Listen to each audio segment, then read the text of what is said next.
ఇప్పుడు మరలా తిరిగి మన కార్యక్రమాన్ని కొనసాగిద్దాం.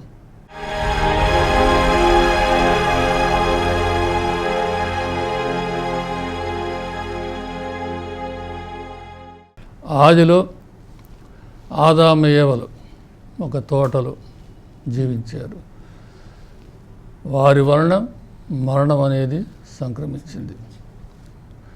అలానే ఇప్పుడు ఒక తోటలో నూతన ఆదాము, నూతన ఏవ, యేసు మరియ మగ్దలేనమ్మ ఒక యోవముగా మనం పరిగణించి, అనగా ఈ నూతన దంపతులు వధూవరులు ఆనాడు ఆదాము ఏవలు మరణానికి ఎలా కారకులయ్యారో, ఇప్పుడు నూతన ఆదాము నూతన యోవములో నూతన సృష్టికి నూతన జీవానికి, నిత్య జీవానికి కారకులవుతున్నారు. వీరి ద్వారా ఒక నూతన సృష్టి, నిత్య జీవం అనేది మనకు లభిస్తూ ఉంది. ఇక్కడ మీరు చెప్పినట్లుగా మగ్దలా మరియమ్మను నూతన ఏవతోటి పోల్చడం జరుగుతుంది, అంతేనంటారా? ఇందాక అడిగావు, తక్కిన సువార్తల్లో కొందరు స్త్రీలు సమాధి వద్దకు పోయారు. అయితే యోహాను సువార్తలో కేవలం మరియ మగ్దలేన మాత్రం వెళ్ళినట్టుగా ఇక్కడ రాయబడ్డది. అది యోహాను రచనా పద్ధతి అని చెప్పాం. అదొక కారణమైతే ఇక్కడ నూతన సృష్టి ఆరంభమవుతుంది. ఆదిలో ఆదాము ఏవల వలన మరణం ఎలా వచ్చిందో, ఇప్పుడు నూతన ఆదాము నూతన ఏవం వలన నూతన జీవం, నిత్య జీవం అనేది లభిస్తుందనే విషయాన్ని తెలియజేయడానికి మగ్దలా మరియమ్మను ఒక్కమని ఆయన ఎన్నుకొని మనకు ఈ విధంగా తెలియజేస్తున్నాడు. 16వ వచనములో మరియమ్మ అని యేసు పలికెను. ఆమె ఆయన వంక తిరిగి హీబ్రూ భాషలో రబ్బూని అని పిలిచెను, అనగా బోధకుడా అని అర్థం. మగ్దలా మరియమ్మ అక్కడ తోటలోకి వెళ్ళినప్పుడు, ప్రభుని పరిశీలిస్తూ అటు ఇటు తిరుగుతున్నప్పుడు మగ్దలా మరియమ్మను పేరు పెట్టి పిలిచినప్పుడే ఆమె యేసు ప్రభువును గుర్తించింది. అంతవరకు గుర్తించలేదు. దీనికి దానికి మధ్య ఉన్న భావాన్ని వివరిస్తారా? గొర్రెల కాపరి గొర్రెలకు పేర్లు పెడతాడు. మనకి తెలియదు, బట్ గొర్రెల కాపరికి ఈ విషయాలు బాగా తెలుసు అన్నమాట. పేరు పెట్టి పిలుస్తాడు తన గొర్రెల్ని. గొర్రెల కాపరి కనిపించకపోయినా కూడా గొర్రె పేరు పిలవంగానే అది ఎక్కడుండా కూడా స్పందిస్తుంది పేరు పెట్టి పిలిచినప్పుడు. ఇక్కడ యేసు ఒక గొర్రెల కాపరిగా, మేపరిగా తన గొర్రెను పిలుస్తున్నాడు, పేరు పెట్టి పిలుస్తున్నాడు, మరియా అని. వెంటనే ఆమె రబ్బు అని, బోధకుడు అని స్పందించి ఆయన కాళ్ళ మీద పడ్డదన్నమాట. అలానే ప్రియుడు, ఇందాక వరుడు వధువు అని చెప్పాం కదా, నూతన వరుడు. అలానే ప్రియురాలని పిలిచినప్పుడు ప్రియురాలు వెంటనే ప్రియుని స్వరాన్ని గుర్తించి స్పందిస్తుంది అన్నమాట. ఆ విషయాన్ని మనం ఇక్కడ గ్రహించాలి. ఇక నూతన నిబంధన, నూతన సృష్టి, నూతన మానవాళి మరియమ్మ మానవాళిని సృష్టిస్తుంది. అలానే నూతన నిబంధన అనేది కూడా అదిలో పూర్వవేదంలో ప్రవక్తలు ప్రవచించారు. ఉదాహరణగా ఇర్మియా ప్రవక్త 31వ అధ్యాయం 31 నుంచి 33 వచనాలు చదవండి. ప్రభువు ఇట్లనుచున్నాడు, నేను ఇజ్రాయేలు ప్రజలతో యూదా ప్రజలతో నూతన నిబంధనము చేసుకున్న రోజులు వచ్చుచున్నవి. కానీ అది పూర్వము నేను పితరులను చేతితో పట్టుకొని ఐగుప్తు నుండి వెలుపలికి తోడుకొని వచ్చినప్పుడు వారితో చేసుకున్న నిబంధనము వంటిది కాదు. నేను వారికి ప్రభువునైనను వారు నా నిబంధనను మీరిరి. ఆ దినము వచ్చినప్పుడు నేను ఇజ్రాయేలు ప్రజలతో చేసుకున్న నిబంధనము ఇది. నేను నా ధర్మశాస్త్రమును వారి అంతరంగమున ఉంతును, వారి హృదయములపై లిఖింతును. నేను వారికి దేవుడు నగుదును, వారు నా ప్రజల గుదురు. ధర్మశాస్త్రాన్ని అంతరంగమున లిఖించడం, హృదయాల్లో లిఖించడం అనేది ఒక అంతరంగికమైనటువంటి నిబంధన ఇప్పుడు జరుగుతుందన్నమాట. ఆనాడు ప్రవచనం ఇప్పుడు నెరవేరుతుంది. అలానే ఎజేకియేలు ప్రవక్త గ్రంథం 11వ అధ్యాయం 19 నుంచి 20 వచనాలు చదవండి. నేను వారికి నూతన హృదయమును నూతన మనస్సును దయచేయుదును. వారిలోని రాతి గుండెను తొలగించి దాని స్థానమున మాంసపు గుండెను నెలకొల్పుదును. అప్పుడు వారు నా చట్టములను విధులను పాటింతురు. వారు నా ప్రజలగుదురు, నేను వారి దేవుడునగుదును. అలానే నూతన మనస్సు, నూతన హృదయం అనేది ఈ నూతన నిబంధన ద్వారా మానవాళికి లభిస్తుంది. అది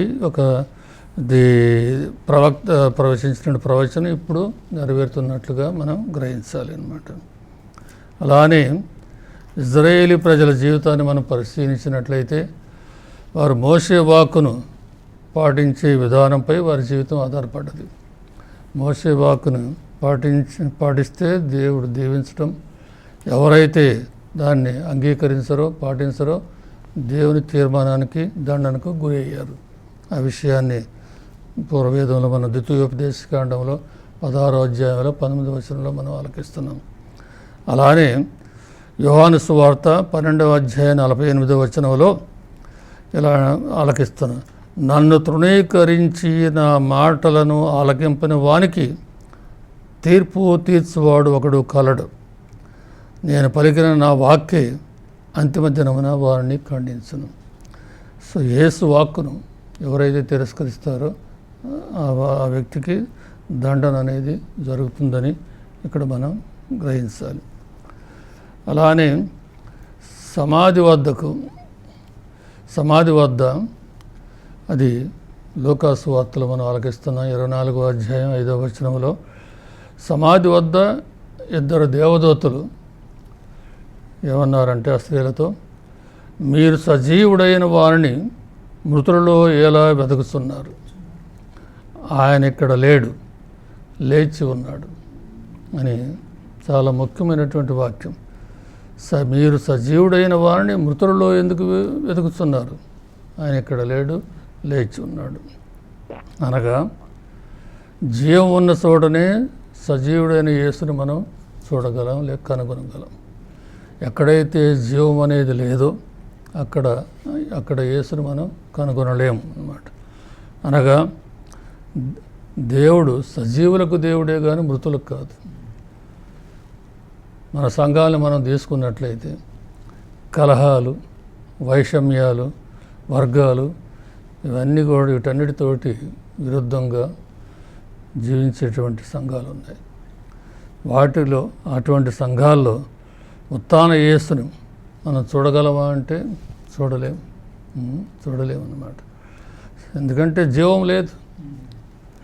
లేదు కాబట్టి ఉత్థాన యేసుని మనం చూడలేము, కనుగొనలేము అన్నమాట. అలానే నా మాత్రం క్రైస్తవులు అనేక మంది ఉన్నారు, పేరుకు మాత్రమే క్రైస్తవులు. వారి మధ్య ఉత్థాన యేసు మనం చూడగలమంటే చూడలేము. అయితే ఎందుకంటే మనం గుర్తించలేము. ఆనాడు యోహాను నారవస్త్రాన్ని, తుండుగుడ్డను, చిహ్నాలను చూసి యేసును గుర్తించాడు, ఉత్థానుడయ్యాడు అని విశ్వసించాడు. మనం కూడా ఉత్థాన యేసు ఒక సంఘంలో ఉన్నాడని గుర్తించే సూచన కావాలి మనకి. సూచన ఏంటి? ప్రేమ, సహకారం, దయ, కనికరం ఇవన్నీ ఉంటే అవి మనకు సూచనలు. అప్పుడు మనం నిజంగా ఉత్థాన యేసు ఈ సంఘంలో ఉన్నాడు, సజీవుడిగా ఉన్నాడని మనం చెప్పగలం. ఆ సూచనలకు విరుద్ధంగా మనకు అనేక విషయాలు కనిపించినప్పుడు, ఇలాంటి కలహాలు, వైషమ్యాలు ఇవన్నీ కూడా, విభజనలన్నీ కూడా వచ్చినప్పుడు నిజంగా ఉత్థాన యేసు అక్కడ మనకు కనిపించడం లేదని మనం చెబుతుంటాం. అంతే కదా. అలానే పేదలు, నిర్భాగ్యుల పట్ల సోదర ప్రేమ, సహకారం లేని వారి మధ్య ఉత్థాన యేసును మనం చూడలేము. ఉదాహరణగా మత్తయి సువార్త 25వ అధ్యాయం 45వ వచనం చదవండి. అందుకు ఆయన, ఈ అత్యల్పులలో ఒకనికైనను మీరివి చేయనప్పుడు నాకును చేయలేదు అని నిశ్చయముగా చెప్పుచున్నాను అని వారితో చెప్పును. సో ఈ నిర్భాగ్యులు, పేదలు, అత్యల్పులకి మీరు ఏదైతే చేయలేదో అది నాకు చేయనట్లే. కాబట్టి అటువంటి వారి మధ్య, స్వార్థపరుల మధ్య ఉత్థాన యేసును మనం చూడలేము. ఎందుకంటే యేసు ప్రేమ, యేసు దయ, కనికరం ఏమీ అక్కడ కనిపిస్తూ లేదన్నమాట. అది అలానే ఉత్థాన యేసుకు సాక్ష్యమిచ్చి హింసలకు గురైన వారి మధ్య యేసును చూడగలం. ఆది నుంచి మనం చూస్తున్నాం, క్రైస్తవులు హింసలకు గురైనప్పటికి కూడా గట్టిగా సాక్షులుగా నిలబడ్డారు. వారి మధ్య మనం ఉత్థాన యేసును చూడగలం, ఎందుకంటే ప్రభుకు సాక్షిగా ఉన్నారన్నమాట. ఉదాహరణగా పేతురు, యోహాను ప్రథమ సంఘాలకు మూల స్తంభాలు. వారు స్వార్థ పరిచర్య ఆరంభించినప్పుడు ఎన్నో ఇబ్బందులకు గురయ్యారు, అవమానాలకు గురయ్యారు. ఉదాహరణగా పట్టి బంధించబడ్డారు. అపోస్తల కార్యం తీసుకోండి, 5వ అధ్యాయం 40 నుంచి 42 వచనాలు. పిమ్మట వారు అపోస్తులను అనగా పేతురు, యోహానులను లోనికి పిలిపించి కొరడాతో కొట్టించి మరల యేసు పేరిట బోధింపరాదు అని ఆజ్ఞాపించి వదిలివేసిరి. యేసు నామము కొరకు అవమానములు పొంద యోగ్యులమైతిమి అని వారు సంతోషముతో ఆ విచారణ సభ నుండి వెడలిపోయిరి. ప్రతిరోజు వారు దేవాలయములలోనూ ప్రజల ఇండ్లలోనూ ప్రబోధించుచు మెస్సయా అయిన యేసును ప్రకటించుట మానలేదు. ఇప్పుడు అటువంటి అవమానాలు, కొరడా దెబ్బలు అనుభవించినప్పటికీ కూడా వారు ఎంతో సంతోషంతో యేసు నామం కొరకు వీటిని భరించడానికి ఎంతో సంతోషంగా ఉందని చెప్పగలిగారు. అంటే ఉత్థాన యేసు వారి జీవితాల్లో, వారి పరిచర్యలో ఉండి వారిని బలపరుస్తూ ముందుకు నడిపిస్తూ ఉన్నారని మనం గుర్తించగలం. ఇవి సూచనలు. అలాంటి సూచనలు ఎక్కడైతే ఉన్నావో అక్కడ మనం ఉత్థాన యేసుని చూడగలం అన్నమాట. అది చాలా చాలా అవసరం. అలా మనం మన సంఘాలని తీర్చిదిద్దాలి, మన కుటుంబాలను కూడా ఆ విధంగా మనం నడిపించుకుంటూ ఉండాలి అన్నమాట. ఇప్పుడు ధ్యాన అంశాన్ని మనం పరిశీలించాం. ఇప్పుడు ప్రార్థన చేద్దాం. ప్రార్థన చేసుకుందాం. పరలోకన తండ్రి, అయా యేసయ్య, నువ్వు పునరుత్థానం రోజున ప్రభా ఎలాగైనా ప్రభా అయా అనేక మందికి నువ్వు దర్శించి ఉన్నావు ప్రభా. అయా మా జీవితంలో కూడా ప్రభా నువ్వు రావాలంటే ప్రభా మాలో వర్గము, కలహాలు ఇవన్నీ లేకుండా ఉన్నట్లయితే ప్రభా మా సంఘంలోనికి, మా జీవితంలోనికి నువ్వు వస్తావు ప్రభా. అయ్యా యేసయ్య, నీ పరిశుద్ధ ఆత్మ అభిషేకంతో మమ్మల్ని నింపినాం ప్రభా. ఆయా తండ్రి గారు చెప్పిన ప్రతి ఒక్క మాట ఆలకించి వారి జీవితం సరళం చేసుకునే కృప దయచేయమని యేసు నామం అడిగి వేడుకుంటున్నాము తండ్రి, ఆమేన్. ఓకే, ఇప్పుడు పట్టణాన్ని మనం పరిశీలించాం, ధ్యానించాం. ఇది ఆచరణలో పెట్టాలి. ఏదైనా అంశాలను చెప్పగలవా? ప్రియమైనటువంటి దేవుని బిడ్డలారా, ఈనాటి పరిశుద్ధ గ్రంథ పరమార్థము ద్వారా మనం తెలుసుకొని పాటించవలసినటువంటి విషయాలు 2 ఉన్నాయి. మొట్టమొదటిది, పునరుత్థానుడైనటువంటి యేసు ఆయన ఉత్థానుడయ్యాడు అని పునీత యోహాను కేవలం కొన్ని చిహ్నాలను చూచి విశ్వసించారు.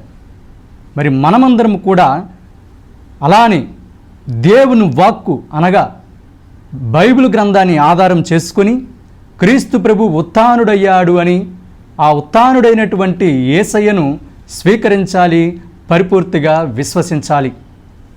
రెండవది, మన కుటుంబాలలో, మన సంఘాలలో క్రీస్తు ప్రభు నిజంగా సజీవుడుగా ఉన్నాడా లేక ఇంకా మృతులలోనే ఉన్నాడా? సజీవుడుగా ఉన్నాడు అంటే మన మధ్య ప్రేమ, శాంతి, సంతోషం, సమాధానం, కరుణ, దయ, మంచితనము అటువంటి ఆత్మీయ విలువలు, నైతిక విలువలు కలిగి ఉన్నాము అని అర్థం. అవి లేనప్పుడు యేసు నిజంగానే ఇంకా మృతులలోనూ ఉన్నాడేమో అనేటటువంటి భావన కలుగుతుంది. కాబట్టి వాటన్నిటిని కూడా మనందరం ముఖ్యంగా యేసు సజీవుడై ఉన్నాడు అని భావిస్తూ మన మధ్యన, మన సంఘాలలో, మన కుటుంబాలలో ఈ ప్రేమ, దయ, కనికరం, జాలి, మంచితనం, మారు మనసు ఇవన్నీ కూడా కలిగి ఒకరికొకరము అర్థం చేసుకొని ఇతరులతో అనగా పరులతో మంచి భావాన్ని కలిగి జీవిస్తూ పునరుత్థానుడైనటువంటి యేసయ్యను పరులందరికీ అందించడానికి మనందరం ప్రయత్నం చేయాలి. ఇప్పుడు మనం యేసు పునరుత్థానం గురించి పరిశీలించి ధ్యానించాం. వచ్చే వారం పాస్కా కాల 2వ ఆదివారం, దానికి సంబంధించినటువంటి సువార్త పఠనం యోహాను సువార్త 20వ అధ్యాయం 19వ వచనం నుంచి 31వ వచనం వరకు. అనగా ఉత్థాన యేసు శిష్యులకు దర్శనమివ్వటం, శిష్యులందరికీ, తర్వాత ప్రత్యేకంగా తోమా గారికి దర్శనం ఇచ్చారు. ఆ విషయాన్ని వచ్చే వారం మనం పరిశీలిద్దాం.